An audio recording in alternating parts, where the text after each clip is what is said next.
बांगलादेशमध्ये काही गोष्टी घडतात.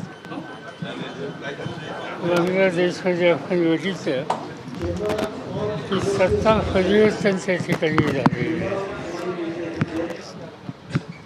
आणि सत्ता देशांच्या विरुद्ध तिथं तरुण पिढीने उठाव केला. त्याच्या काही गोष्टी घडल्या. पण दुर्दैवानं त्याची प्रतिक्रिया भारतात काही ठिकाणी होती. ही प्रामुख्यानं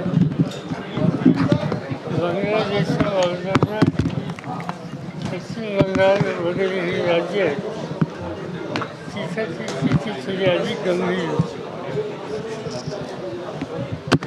पण तिथं काही घडलं त्याच्या फायदा महाराष्ट्रात होती असं कधी वाचलं नव्हतं. त्याचं मी खोलात जाऊ इच्छित नाही. पण आजच्या परिस्थितीमध्ये समाजाच्या सगळ्या थरामध्ये एक वाक्यता आणि सामंजस्य याची अतिशय गरज आहे. आणि म्हणून जे काही घडलं काही ठिकाणी महाराष्ट्रात ते राज्याच्या समाजाच्या हिताचं नाही. आज शांततेची गरज आहे आणि ती शांतता प्रस्थापित करायची असेल तर समाजकारण राजकारण या सगळ्या क्षेत्रातल्या लोकांनी संयमाचा पुरस्कार करावा आणि शांतता कशी राहील याबद्दलची खबरदारी घ्यावी एवढंच मी आज बोलू इच्छितो. शासनाचं धोरण, शासनाची कारवाई, गृह खात्याची जबाबदारी, त्यांची कारवाई याचं भाष्य करता येईल.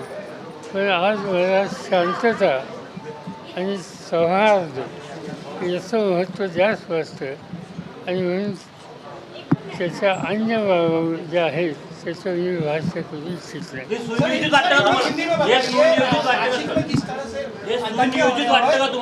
जो प्रकार सुरू आहे तो सुनियोजित असं वाटतं का तुम्हाला?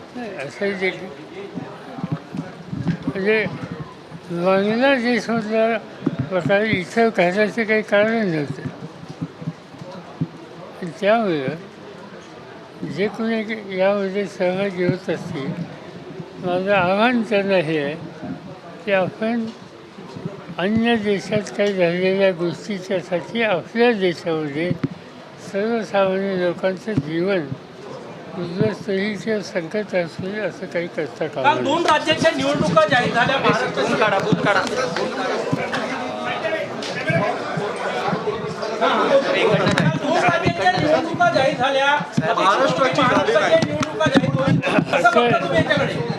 काल देशाच्या प्रधानमंत्र्यांनी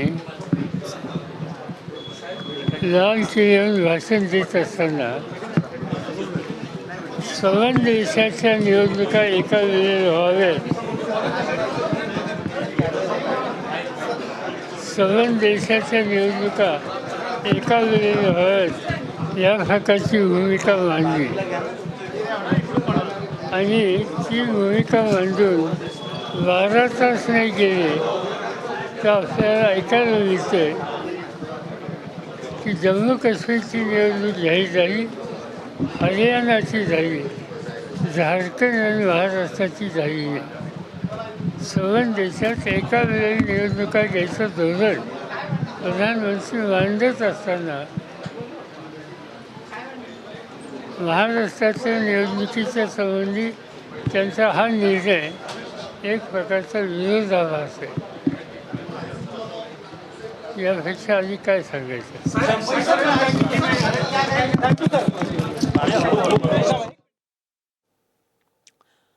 वन नेशन वन इलेक्शनवरून मोदींना पवारांनी टोला लगावला. तसंच महाराष्ट्रात जे काही घडलंय त्यातून शांतता बिघडतीये, शांतता प्रस्थापित होणं गरजेचं आहे. महाराष्ट्रात सध्या शांतता राखणं गरजेचं असल्याचं शरद पवारांनी म्हटलंय.